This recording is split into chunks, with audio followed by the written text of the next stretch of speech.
Good morning, and on behalf of the Center for Early Intervention on Deafness, I want to welcome you to our CEID Connect Literacy series.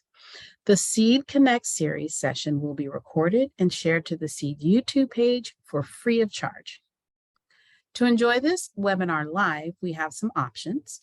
At the bottom of your screen, you will see a closed caption button. Select this if you would like live captioning during the webinar.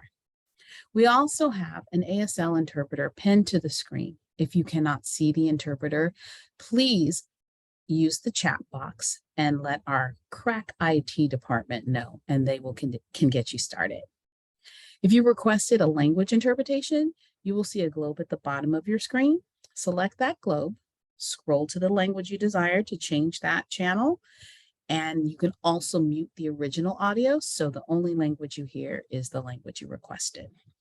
If you have a comment or technical issue you want to share, use the chat feature to speak with other attendees or staff that can support you. At this time, I would like to welcome back our guest speaker, Dr. Maryam Salehomeoum. Dr. Salehomeoum is a communication and language specialist with expertise in deafness and literacy development.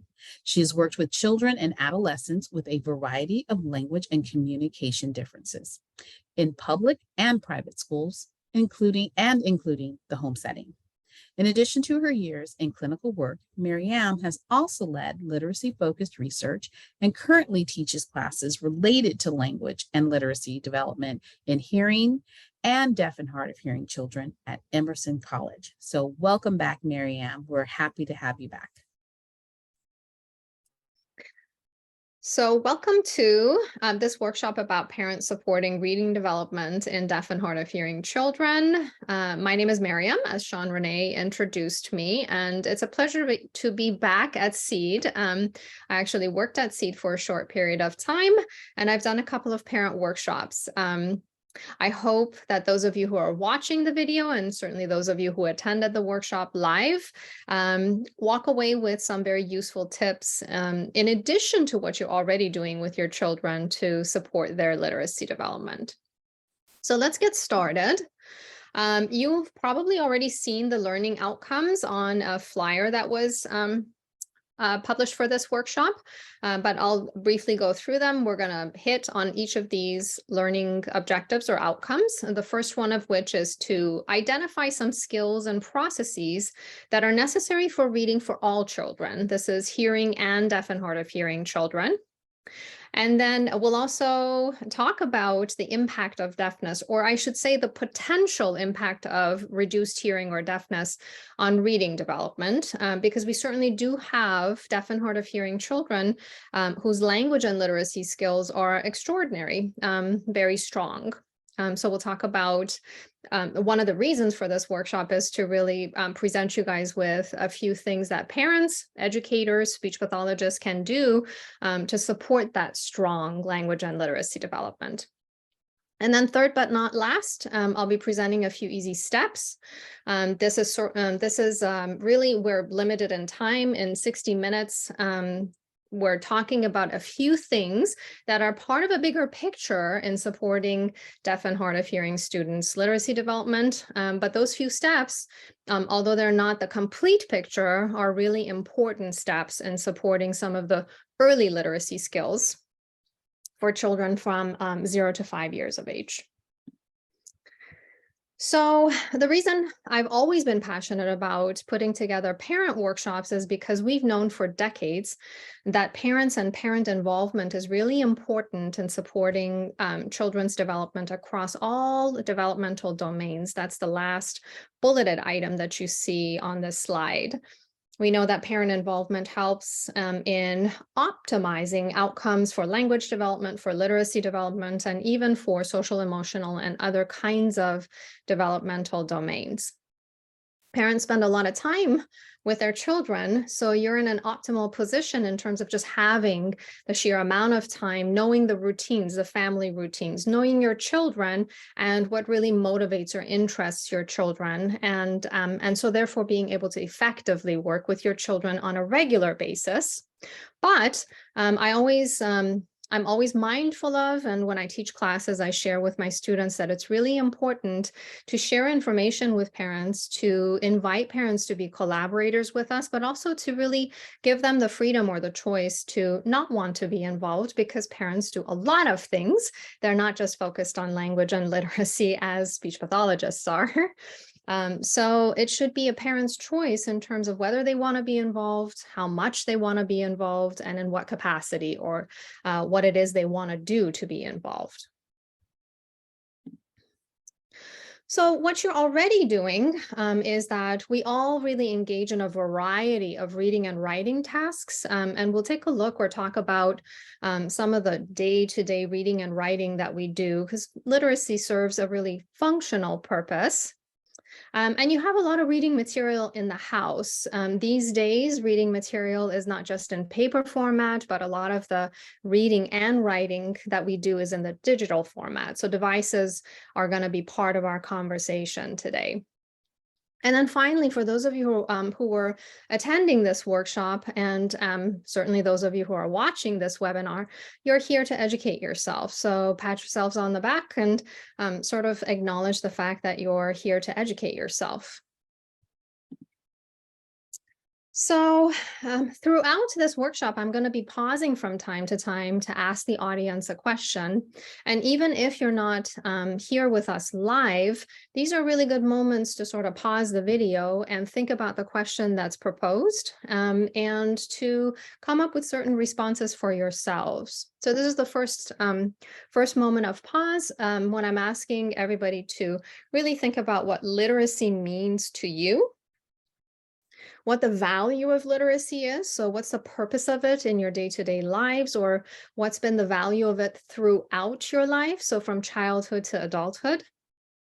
And then to think about why maybe some of those things that you're thinking about in terms of what is literacy and why is it so important, why should we support our kids in developing literacy skills to be the best of their potential.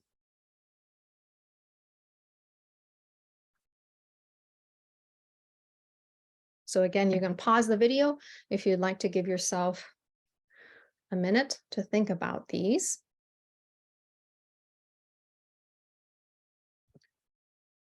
Okay, so over the years, my knowledge of the definition of literacy has also broadened. I come from a speech and language background. So to me, some years ago, as I was going through graduate school, for example, literacy was really just about reading and writing, or the alphabet system. And then later in my education, I actually learned a broader definition of literacy to include things like world knowledge, which is actually going to be important. We'll talk about how background or world knowledge supports children's comprehension when they're reading, but that's really something that we start to notice, or we start to evaluate for older kids. Again, today our focus is going to be on the first few years of life. So even though we understand literacy means background knowledge, or knowledge of many different themes, experiences with things, today, our focus is really going to be on what I initially learned in terms of the definition of literacy, which is the alphabet knowledge, and then eventually building that knowledge that these funny symbols, or abstract symbols, the alphabet, are associated with certain sounds. And when you put them together, they build words, and those words have meaning. When you put the words together, we create sentences, and so on and so forth. Literacy is highly valuable. I actually have been passionate about supporting deaf and hard of hearing children's literacy development since before I graduated with my degree, because literacy has always been a means of, or I've thought of literacy, reading and writing, as a means of access to knowledge and a means of empowerment, personal empowerment. And we know from research that literacy does have an impact, or is associated with certain kinds of outcome, including overall quality of life. So throughout the lifespan, from infancy or childhood and academic success all the way through adulthood. Okay, so those are the reasons, the empowerment and access to knowledge, that we need to find effective ways to support deaf and hard of hearing kids in developing literacy skills as well. Okay, So why do we read in our day-to-day life? We all have a different purpose for reading and writing. But as I mentioned a couple minutes ago, reading is really a tool for gaining knowledge. Even if you're picking up a novel, oftentimes that novel is, for example, I just read one not too long ago, is set in a certain historical period. So as I'm reading something that's a work of fiction, I'm also learning about actual historical events and the people of that country or the cultural traditions of that country. So whether you're reading fiction or you read nonfiction, so you pick up the newspaper or you open your computer to read the daily news about what's happening locally, what's happening globally, literacy or reading is really a tool for gaining all kinds of knowledge. And it could be your day-to-day knowledge in terms of how to get to a new place that you've never been to, how to make something new, so a recipe for a dish that you've never made. So it plays a really important role in learning new things. It's important for succeeding in school. So kids initially learn to read in the first couple grades. So from preschool, they're introduced to the alphabet. They start to play with sounds. They start to build the association between sounds and letters. By first and second grade, they're starting to recognize words and building accuracy, fluency, and automaticity. So reading quickly, those really common words and putting them together in simple sentences in text. But by third grade, we're actually introducing kids to topics, right? So they're using reading to actually learn things. So literacy takes on an increasingly important role throughout the grades, starting from around second or third grade, and then certainly on through the upper grades. And as I mentioned a couple minutes ago, that impact of literacy or its importance continues throughout the lifespan. So we have research that relates it to improved independent living skills, positive self-belief, employment opportunities, so what kind of job people feel confident in being able to take or can actually succeed in that require language and literacy skills, for example, and then overall quality of life. So the reason why this workshop is important, and maybe some of you came in thinking 0 to 5, so what does a baby need to learn in order to read and write, is that it all starts in infancy because literacy really starts with a really solid language foundation, and language development starts as soon as a baby is born. So babies are born into this world really with sort of a computer system as a brain and ready to soak up a language that they can understand. So we'll talk about the importance of language input being really comprehensible or understandable to a baby, and thus the impact of reduced hearing or the potential impact of reduced hearing on the comprehensibility of language. But if language is understandable, babies immediately start to hear it, the brain starts to process it, babies start to tune into all the visual cues, so the face, the mouth, so they start with a lot of eye contact and pick up a lot of meaningful cues from our eyes and our mouth and our body language, etc. In other words, they read as you see on the slide, our facial expressions, gestures, and also the sounds. And through time, they really tune into the sounds, the words, the syntactic structure of the language of their home and community. Whereas when they're born, they're really known to be sort of universal learners. So it doesn't, if a baby is born in a community that speaks Mandarin Chinese, that's the language that they're going to eventually master, as opposed to when they're born in an Italian-speaking family and community, that's the language that they're going to master. But initially, their brain is really ready to learn any language that it's exposed to. So last but not least, and one that something that we'll keep coming back to is, again, the importance of not just the eye contact, but eventually that leading to a joint attention to an object. So in this picture on the slide, you see that the parent's holding a toy and actually can't exactly see what it is, but let's pretend it's a block.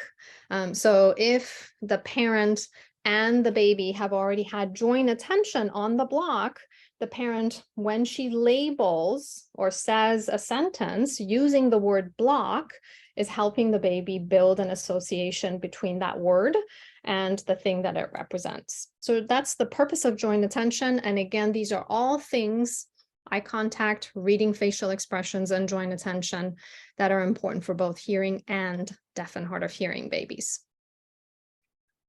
Okay. All right. So the necessary skills and processes for literacy development, first and foremost, includes language, right? And it's all about words. So larger the vocabulary, the better eventually that a child's reading comprehension is going to be. We also know that grammatical skills are important. Again, this could be ASL grammar, if that happens to be the mode that's used mostly with a child, or spoken language. And pragmatics we know matters too. So the interaction between a parent and a child, and what a child learns in terms of how to use language, or the use of language for different purposes. So other than language, we know the other necessary skill for some languages, including English, which are alphabetic, is a child's knowledge of sounds and letters. So we're going to focus a couple of the sort of the tools that I'm going to be sharing with you are all about strengthening a child's knowledge of sounds and letters. Okay. What I didn't actually highlight in red is that third bulleted item, and that's because strategies, so comprehension strategies for understanding text, is definitely an essential skill, but it usually comes a little bit later. So the focus on strategies is something that begins in the school-age children. And since we're talking about 0 to 5 years of age, it's listed here as a necessary skill, but we're not going to be talking about strategies today. So I'm going to pause for a few seconds and see if you have comments or questions about anything I just said.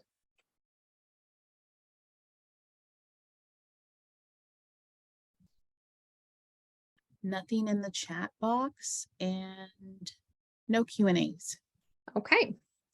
Okay, so I'm going to go back to language because even though we're not talking about sign language versus spoken language, that's not our focus today. I do want to emphasize the importance that language input has to make sense to the child. Otherwise, we could be talking to children all day and modeling language beautifully, but unless the child, as they listen, can actually process the information, right? So their brain has to be able to receive input that it can understand in order for them to be able to develop language. So there are a few things that I'm sure all of you guys have learned to improve comprehension, language comprehension. So one thing that those of you who have your kids enrolled at CEID know is that input can be enhanced or supported by sign language. So if I'm speaking to the child and I'm signing at the same time, they get both modes, a dual mode of language input on the hands or visually and via the ear. We can also improve access to spoken language through the use of a device like hearing aids or cochlear implants, and consistent use of those devices. And we can improve spoken language input through the use of different strategies, like establishing eye contact. So you'd be working with your communication and language specialist or speech and language therapist and learning some of those strategies of how do I get my child's attention, and then model the language to them to make it comprehensible or as comprehensible as possible. You remember on the previous slide, it had words, words, words. So vocabulary is really important. So I'm going to add a little bit of information to that, in that we know from research that exposing children to a variety of words is really important. We've had a tendency in the past, including speech pathologists, to really focus on nouns. Labeling things, for example. We now know that children really need exposure to the nouns or the things, actions, so verbs, pouring, jumping, but also abstract kinds of actions like thinking, feeling, intending, planning, right? Resolving. So, and I'm using some words that you would probably be using with older kids and not your 1-year-old, right? So Maryam, yes. We have a question. Okay. it kind of goes to what you're talking about with the words. What about families who are second language families? Should they only use one language when reading? Okay. No, you don't have to use one language. I'm going to be responding. So it really depends on your child, and you should, work with your educational team to figure out what the best recommendation is for your particular child. But overall, we know that DHH children have potential for learning multiple languages. So just because your child has reduced hearing, you should not be limited to using only one language. Does that make sense? And does that answer the question? I believe so. Thank you. Okay, so yeah, we do have successful multilingual deaf and hard of hearing children, adolescents, and adults. Okay, back to the exposure of a variety of words. So we have things, action or verbs, people, places, descriptions, and those are the adjectives. So the big and little, tall and short, far and near, and all the different kinds of descriptors that you can think about. Okay. So I'm going to have to actually get out of the full screen mode. I just want to show you guys a short clip of a video that models how a parent can get a child's attention. And I'm keeping my eye on the time. So I have this as a resource for you. So rather than playing the video, I'm just going to encourage you to watch. It's a very short video, but it's a beautiful visual representation of how a parent gets their deaf and hard of hearing child's attention, has eye contact with them as they're modeling the language. Okay, so if you want to see what that looks like, this is a great short YouTube video for it. Okay. So the second item on our learning objectives was to talk a little bit about the impact of deafness on reading. And I sort of am going to take us back to what we already talked about, which is language is essential. So if we have incomprehensible language, so again, if we're talking to a child, but they really can't hear the speech very well, they're not using their device very well, they're not looking at us, so they're not picking up on some of those visual cues on our mouth or face or body, the language is not going to be as comprehensible. So that's something that's going to have an effect, a negative effect on language and therefore literacy development. And that input could be inconsistent. So I see a comment in the chat. Okay. That's me reminding all of the participants that your handout will be mailed out after the presentation. Okay. Okay. So that language input could actually be inconsistent, again, if we're inconsistently practicing things like getting the child's attention or having them use their devices. There could also be an impact on sound letter knowledge because some children, even if they're using hearing aids or even cochlear implants, may actually need support via a visual means of input. So for some children, that may be actually the signed alphabet, and that's one of the things we're going to talk about today. And in terms of like special training, or if you're working with your speech pathologist, you could ask if they're using a visual means of establishing the sound and letter kinds of skills that are essential for preschool kindergarten kids through programs like visual phonics. So visual phonics is is a cueing system on the hands. And just like you would do sound play with a hearing child of, mom starts with a sound. You could support that spoken language sound play, word play with a DHH child who needs the visual input by using visual phonics. So I would, be signing and say mom starts with a sound. So there are different kinds of visual support systems like cued speech and visual phonics that you could learn if you're working with your speech pathologist. Okay, and we'll be talking about the signed alphabet. So that's one of the systems that's included in our presentation. So the 5 steps that we're going to be focusing on include finger spelling, So that's the signed alphabet, because we do have research that fingerspelling is helpful in supporting literacy development for DHH kids. We can actually introduce the print to children at a very young age through labeling. We'll talk a little bit about how you can do joint reading with your child and using some strategies to make the reading enjoyable and understandable to your child. Closed captioning is a different way to introduce print. And then finally, we'll wrap up with the importance of, in order for the kids to stay motivated and to see reading and writing as something fun, we have to actually show them that it's fun. So the first tip or tool is the signed alphabet.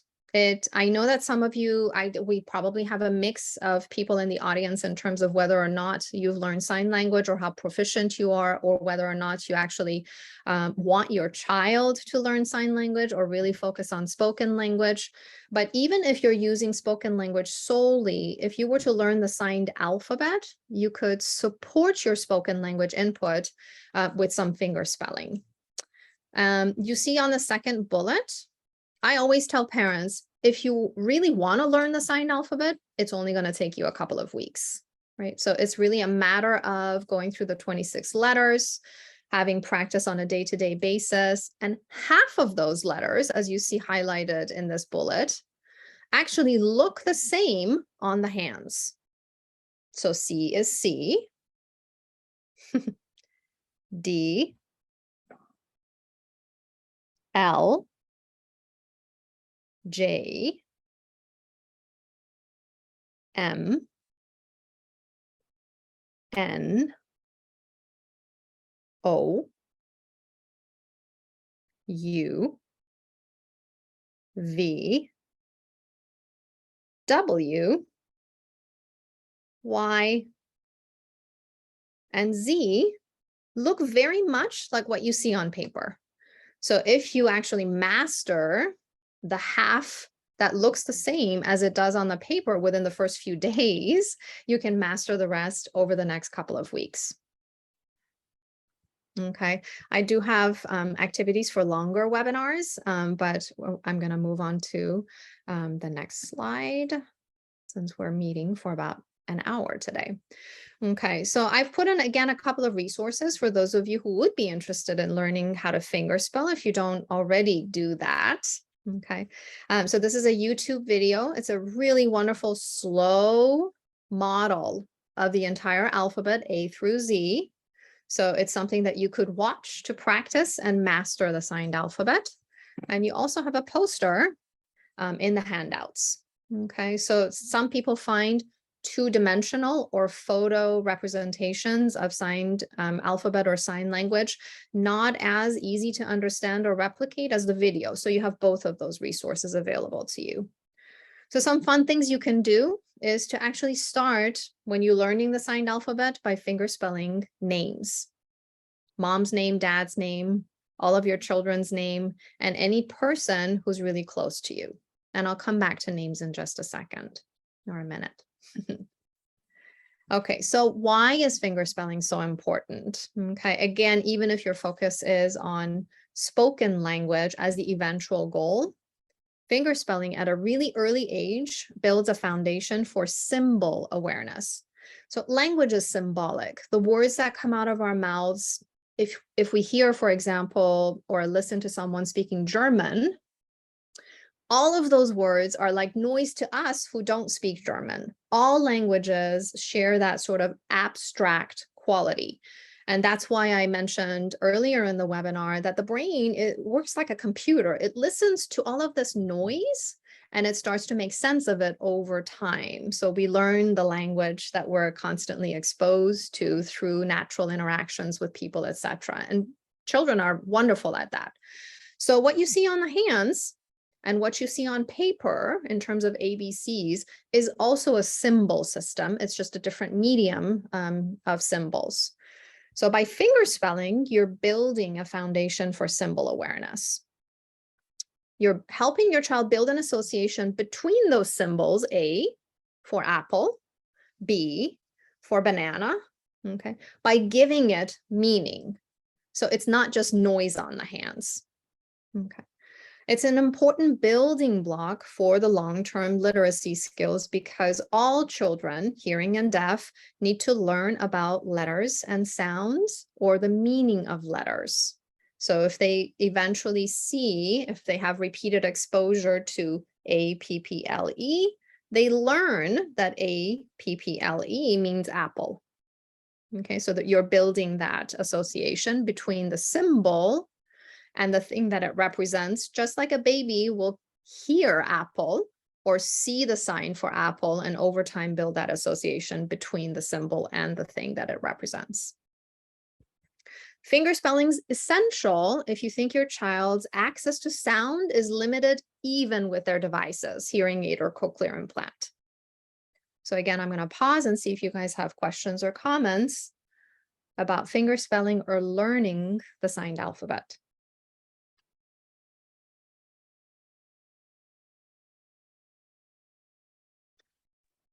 No raised hands or Q&As. Okay. Has anyone already learned the signed alphabet? And if so, can you share with us one way, one example of how you use fingerspelling?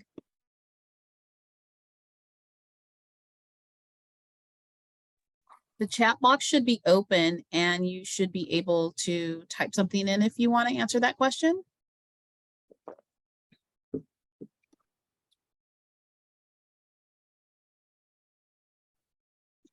Nope, Okay. nothing. Okay. Looks like we do have a shy audience. I hope you're actually, you know, well, at the end of the presentation, I'll be asking you to just share one thing that was new that you learned from this hour with me. Okay. Okay, I have one person who says I use it most for names of people.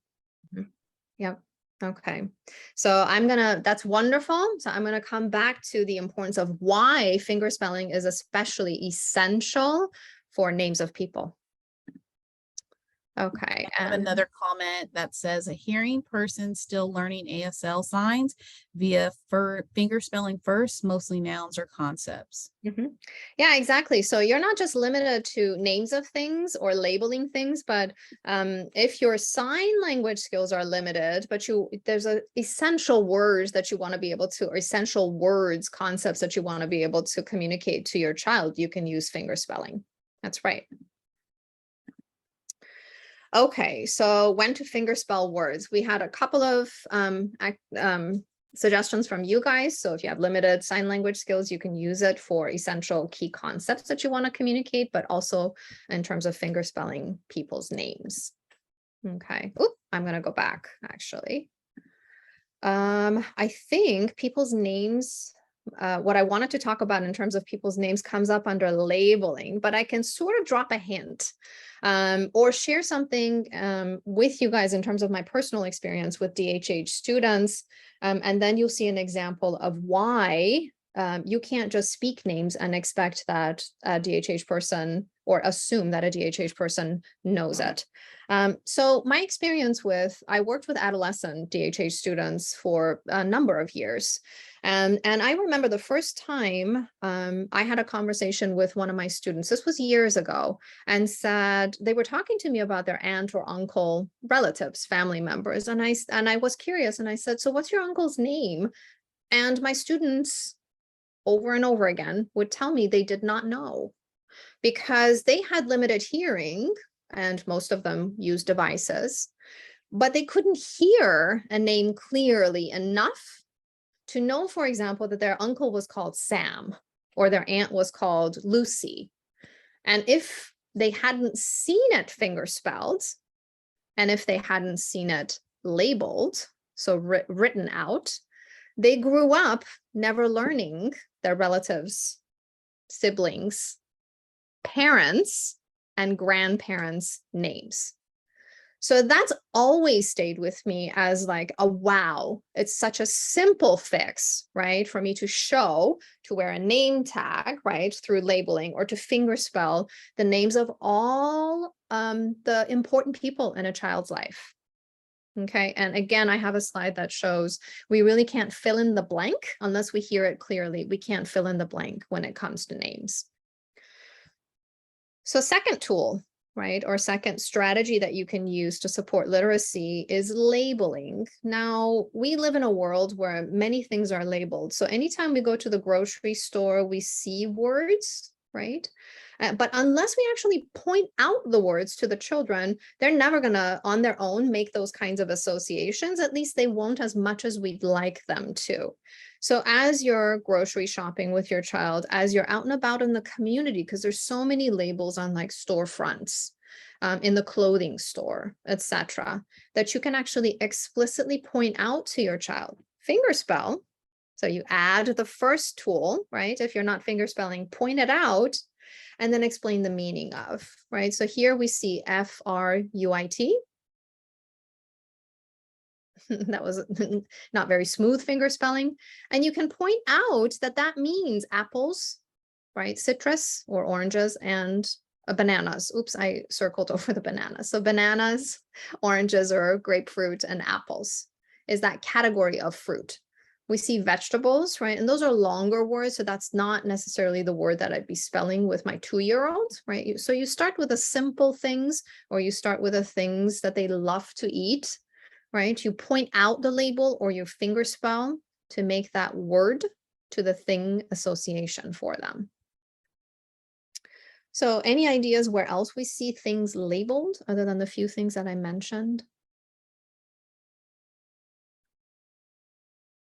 We're surrounded by print all day, every day in our lives. So any examples from you guys? I would say outside driving kids in the car, they get to see all kinds of store names. Anybody else in the chat?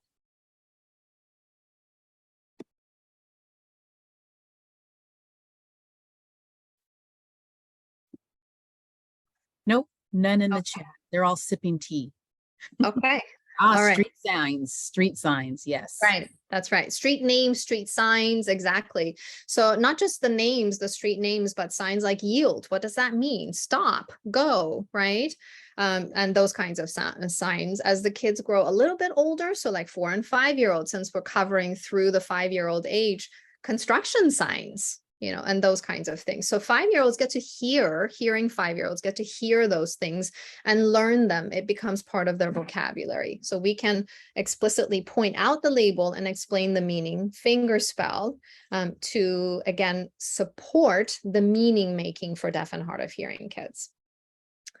So this is a picture. I found it online, but this is something that I've actually done with many families. I always ask parents, I said, you can fingerspell, you can label things. Are you willing to label things around your house to expose your child to the alphabet?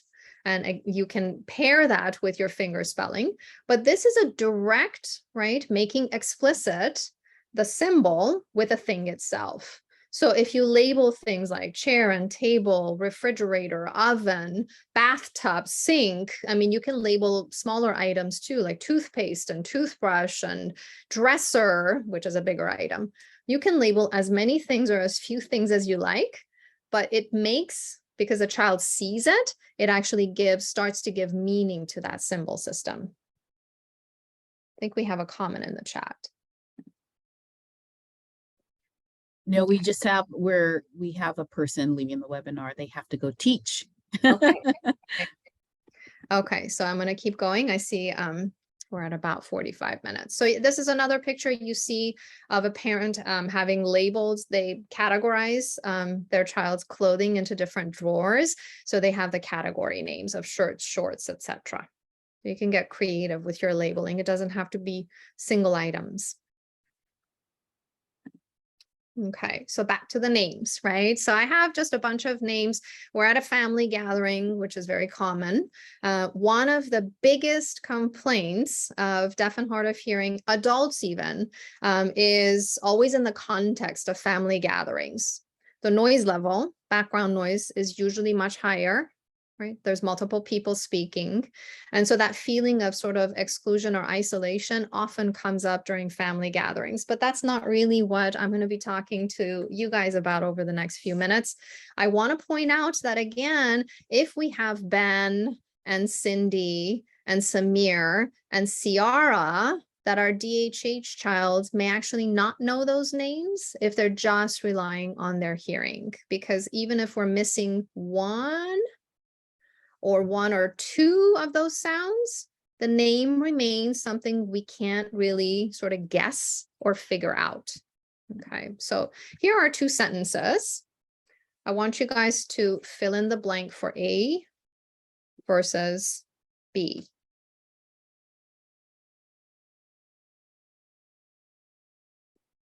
Okay. And please, if you can type in the Q&A, what's the response or what's your guess for A?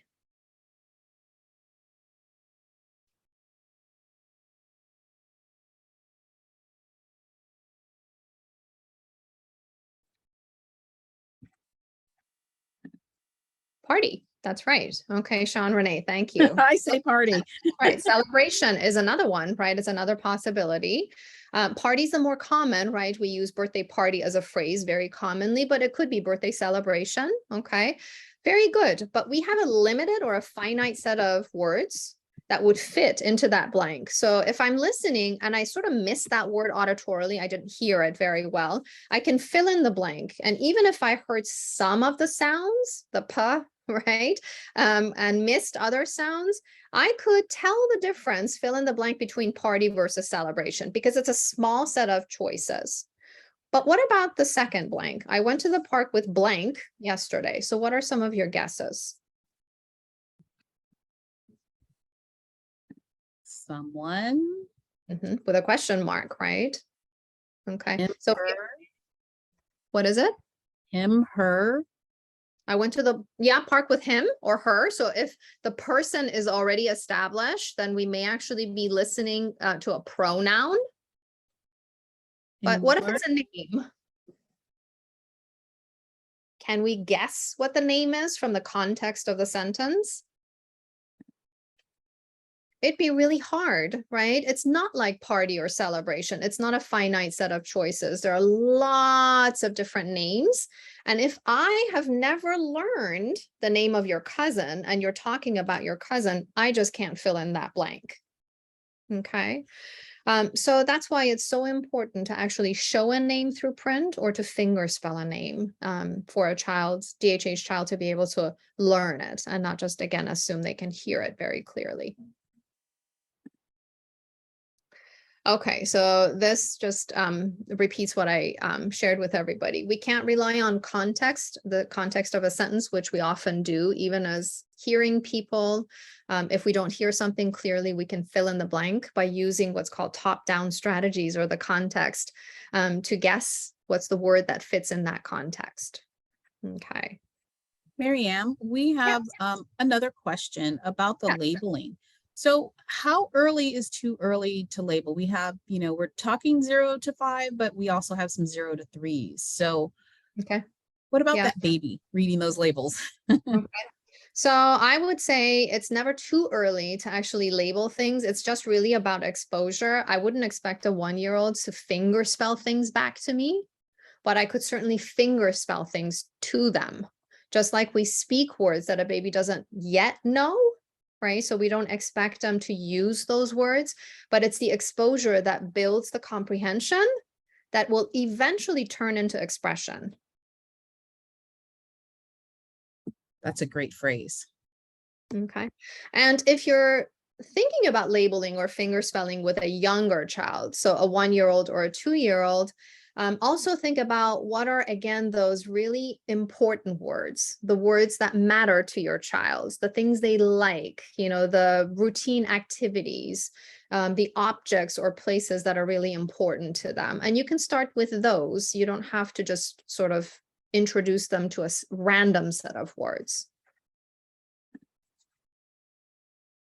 Exposure builds comprehension. Thank you, Sean Renee. You put that in. Yeah. Okay. And eventually turns into expression, right? Okay. So again, we have the why question, right? So why do we label? And you see similar things that we already talked about in terms of finger spelling. It's about exposure to the printed alphabet or letters and that symbol system to eventually, so over time and repetition, build an association between that symbol and meaning, the thing that it represents. And for younger kids, so by the time they reach 3-4 years of age, we've started to actually develop sight word recognition, which we know is important for hearing kids as well, and the early spelling skills of those really common words that they've seen over and over again. Okay, so please feel free to jump in even if I don't prompt you for comments and questions. Okay, so the third thing that I had listed was really just reading. So reading a book. So this isn't just about fingerspelling the words that come up in your daily routines or labeling things around your house or pointing out labels as you're out in the community, but using a book for some joint reading. So I have some things that we do, or the reasons, situations when we read, or the reasons why we read. I read for pleasure. I actually love reading. It's become one of the things that I use to rest, to entertain myself, to sort of calm after the, or at the end of a busy day. I certainly do read to get the news, right? To become informed, to build the larger or the broader literacy skills for myself, which is about world knowledge. I use reading not so much as a hobby, so in terms of like arts and crafts, learning things or cooking, but really more so for pleasure, for knowledge. Okay, but this is something that's important for other people. I read alone most of the time, but in this webinar, I'm really encouraging parents to read with your child. So that reading alone is something that children, if they learn to associate reading with something that's pleasurable, will start to do on their own when they're older, and they've already learned some independent reading skills. Okay, there's a variety of things that we read. The internet has sort of taken on increased importance over the years for many people. I have friends who, for example, never pick up a book, like a printed book anymore, because they read everything in digital format. So it's not just the internet. I can change this to digital print as opposed to books, which I still love. I love walking into a used bookstore and having the book in my hand, of actually smelling the book or the pages of the book as I'm reading it, etc. But I want you to notice that there are things like comics. I've had students who've had some struggles over the years in terms of reading, but they love comics because comics have pictures, which supports their understanding of the words, right? Or they just sort of really love that genre or format. And so they would read comics, even if they really aren't motivated to read the sort of the traditional chapter books. So any comments or questions, anything, so you see that anything else that you use for reading that's not listed here? No, I just agree with you on the smell of the book. I love that too. Yeah. Okay. And of course, text messages and emails are really important, especially for older students. So I know we're talking about 0 to 5-year-olds. So really comics and like books, etc., are probably what you're going to be focusing on as you're doing joint reading. But you can start to build that the meaning or association with text by actually sharing with your 3-year-old, your 4-year-old, that, oh, look, Dad sent a text. And read it to them, right? So that they, again, see that alphabet and the meaning of it. Dad's not here, but he can communicate with us. And this is what he's communicating. And you can point to certain words, finger spell them to give that word to world, or the thing that it represents, association again. Okay. Okay, yep, that's right. We have captioning. We're about to get there. So we're also going to be talking about captioning. Okay, reading, I saw a comment in the chat. So reading resources, you have materials in your house. The library is still open to all families, right? I know we tend to go there less than we did like 30 years ago, but it's a great resource. You can explore the library with your child and have them sort of choose things of interest that are also appropriate for them. And this is again with 3, 4, 5-year-olds, right? The first 2 years, you're going to be using materials to expose your children to text. And of course, our devices, right? Our devices have become the thing for text messages, emails, books, the news, et cetera, et cetera. So again, I uploaded a couple of resources for you guys to see that if you go to YouTube nowadays, like the CEID YouTube channel, you find a lot of great resources. So if you want, if you're reading with your child and you're using spoken language, but you think, like once a week, I want to actually watch a book that's read in sign language with my child, you can actually find signed stories online. I don't know how many of you guys are familiar with Brown Bear, but it's, it was one of the common stories. So you have two links, one of Brown Bear in signed and spoken English, which is very much in line with CEID's philosophy of that dual mode of language input. But there's also the Brown Bear version in ASL. So voices off. And of course, you're just watching the story being read. And I believe the ASL version has captions. So you're watching it on the hands and you're also watching it through the alphabet. So just a resource to let you know, you can look for additional kinds of books online. Okay, so here are some steps of, again, making the language more comprehensible as you're doing joint reading with your child.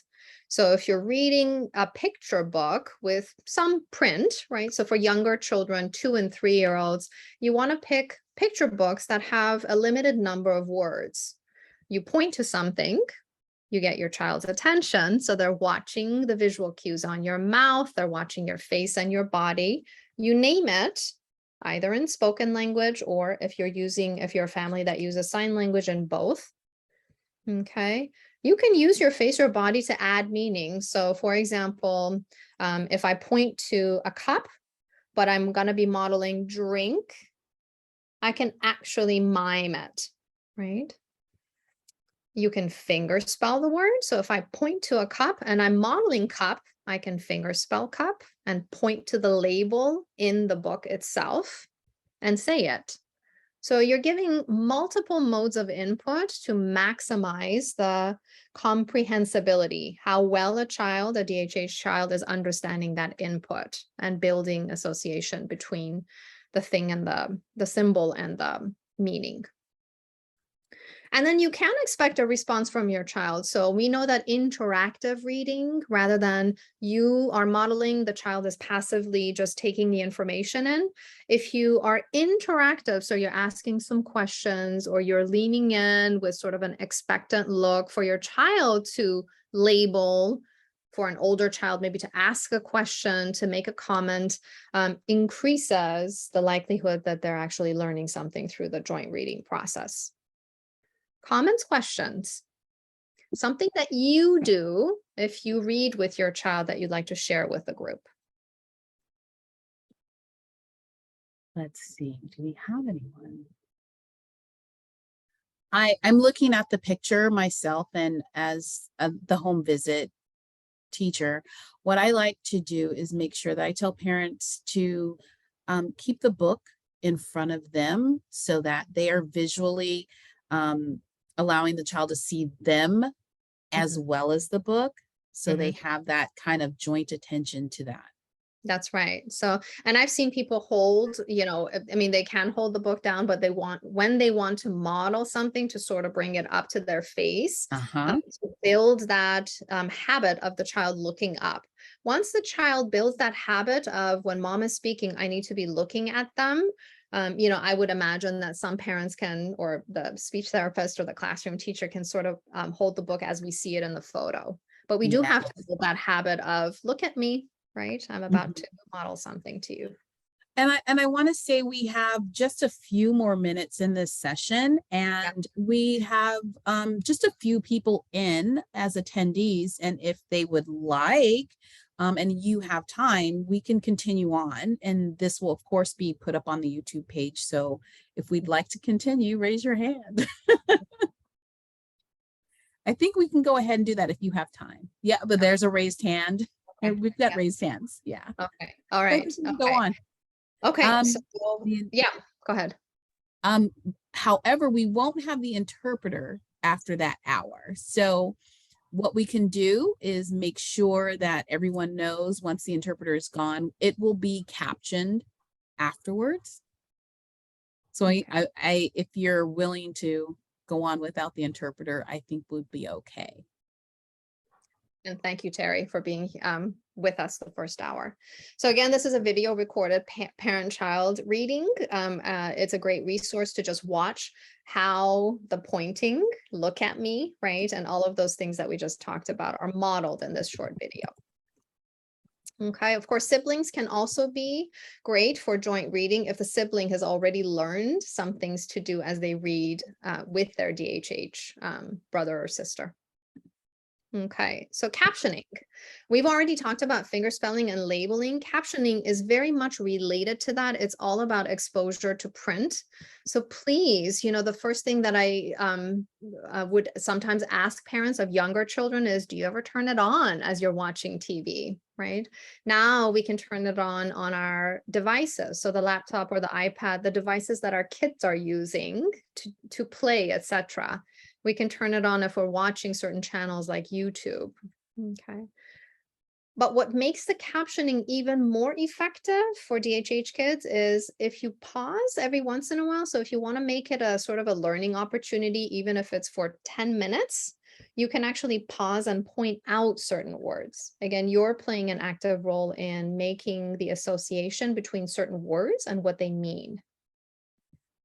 So we're going to take the time to thank Terry for coming in to interpret. And I hope anyone who watches this afterwards will be able to access the captioning, and that will be done post-production. Thank you very much, Terry. We appreciate you. All right, bye-bye. Okay. All right, so this is again just a photo representation of a captioned video, right? But if you're playing this with, for example, a 2-year-old, and I know some of you guys were interested in the younger children, it's not going to be comprehensible, right, for the 2-year-old. So, but at 4 and 5 years of age, because the child's already been getting exposure through fingerspelling, labeling, and all kinds of things that you've been doing, they're starting to pay attention to. It's still not that we're expecting the 4-year-old to be reading this, but if you're watching the video for them and you pause, then you can point out certain words like princess, right? And make that association of princess is the image that we're seeing.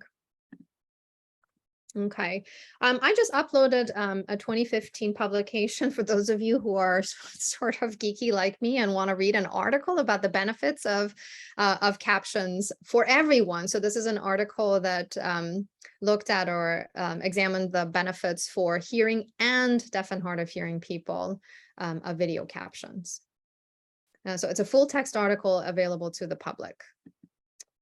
Okay, and the last but not least thing that I promised I would mention is it's really important for us to have fun as we're exposing kids to printed information and doing joint reading with them, because we also have research that unfortunately some DHH kids who've sort of struggled over the years with some language and literacy issues become less and less motivated and less inclined to read. And so it becomes sort of a vicious cycle of, I'm not motivated. It's sort of a frustrating task for me. I don't see the pleasure in it. Therefore, I'm not going to do it. And remember, I mentioned reading is used at later ages for learning. And so the gap in terms of learning and language can actually widen because the kids are not reading. And the whole thing started because they really didn't have a chance, or they didn't develop a love of reading, and they weren't supported in an effective way to be able to read effectively. Right?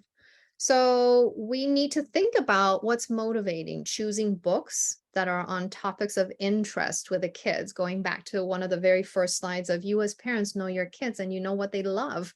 So you can choose books, comics, etc., for topics like soccer or camping or a day at the beach that you know your child's going to love to hear about, to read about with you.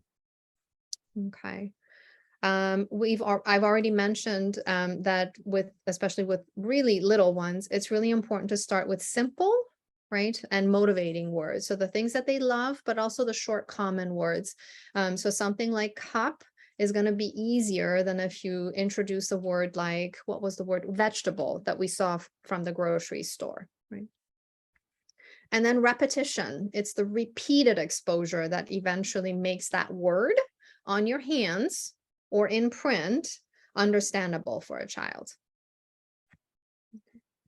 So what's an example that anyone has in terms of how could you use your daily routine to practice finger spelling or labeling and building language and literacy skills? What kind of routines do you guys have where you think, well, I can take 5 minutes out of that routine to do at least one of the things that we've been talking about?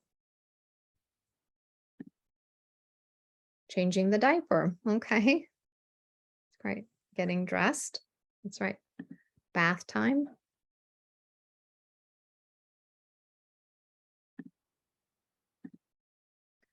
Eating, snack, food prep is great, right? Some children love to be helping in the kitchen. I've seen children actually get up on step footstools to help their parents with little things like making the fruit salad, etc. And that's a great time for finger spelling, the language modeling, the labeling, etc. Okay. So this is a shameless plug. I looked at, I actually did an interview with a deaf adolescent student who had fantastic language and literacy skills.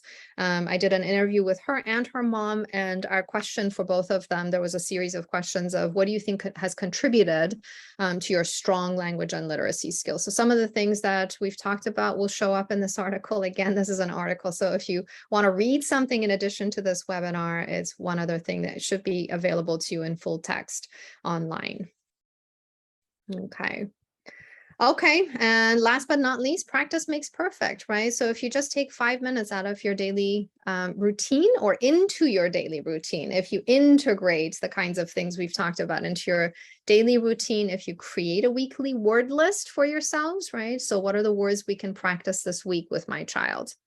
And then add one word every day or maybe even every week, right? And then this is something I've talked about in past webinars, set sort of an action trigger. So something that reminds you to do the daily practice or the, every other day practice. Because those small steps over time, week after week, month after month, and then through the first 5 years, lead to very significant changes over time. Okay, so I know we are past the 1 hour point, so I want to point out that we do have I did start a Facebook page. This is really just for parents who've come to these kinds of webinars or development workshops with me. If you look on Facebook, if you have a Facebook account, if you look under this title, you can find this group. You're welcome to join it and then start posting, sharing ideas or asking questions. And I check and post things from time to time, but really haven't built the membership for it yet. So let me know if you have any issues joining it. You have my email address in the series of PowerPoint slides. So I can always add you if you can't add yourself. Okay, and I think that was actually the last slide. Yes, okay. So I'm going to stop sharing my screen. And my last request in terms of participation is if you learned something that was completely new through this webinar, would you share that through the Q&A box with us? Okay, we're going to check that box. Let's see. Okay, Chat or Q&A. Let's see here. That was awesome as usual. I think we will get some more people in our next one, and okay. So shy. Okay. Yeah, I can't. I can't wait till the video is up, and I don't know if there's a way, Sean Renee, that people can communicate with us once this video is on the YouTube channel. If they can post a comment or ask a question, and we, continue to monitor that and be able to respond to people. That would be great. I think the YouTube page that we have is still set for comments. Sometimes you can turn them on and off. It depends, but I think you can do it per video. So that might be an option, and I'll look into that when we get it post-production and posted. That would Okay. be a great thing, because our parents do actually come to these events, and then they do like ask questions, at least for my population. They're like, oh, Yeah. I saw this on our video. And usually after my visits, I always say, hey, did you attend? And what did you think? So, and of course, we're also going to be sending out a survey, and I can probably add that question on there. What did you learn? So when Mhm. parents fill out the surveys, it allows us to kind of look at what they're learning Mhm. and see where else we can go, and That's right. yeah, and actually, and see how much further we can go, because that's always great. Wow, our parents have gotten this, so let's go on to the next step. We'll see what the Yep. next step is, and that's Yep. always important for the kids. This has been great. I know we are after that hour mark. I want to extend a great big thank you to you for coming in again and giving us this great information. I appreciate the participants coming in and attending, and I hope you really did receive something from that. There Yeah. will be a survey sent out for Okay. the webinar, and it will take you less than 3 minutes to fill out. Please fill those out, and we really appreciate your feedback. Yeah. It's valuable to us. Yeah, it was really a pleasure to be here today. One thing that really made me happy is that we are recording it and putting it up. So we're not limiting it to the people who could be here live at 10 a.m. today. So I see your comment, Catherine. Emerson alum. Woo woo. Oh, wow. We're fairly new to Emerson myself because I just moved to Boston 4 years ago to start teaching there. But it was nice to have you here, and thank you for the positive feedback in the chat. Oh, yeah, that's great. That she also commented that like the extra 5 minutes during the routine. Some people are like, well, I don't know diaper. This just spell it. They'll get it. That's Point right. to it, tap it, spell it. They'll get it. I promise. Eventually they will. That's right. All right. Well, All thank you right. so much, everyone. We appreciate you coming in, and until next time, on Thank you. behalf of Seed, thank Thank you. you, everyone. Bye. All right. Bye-bye.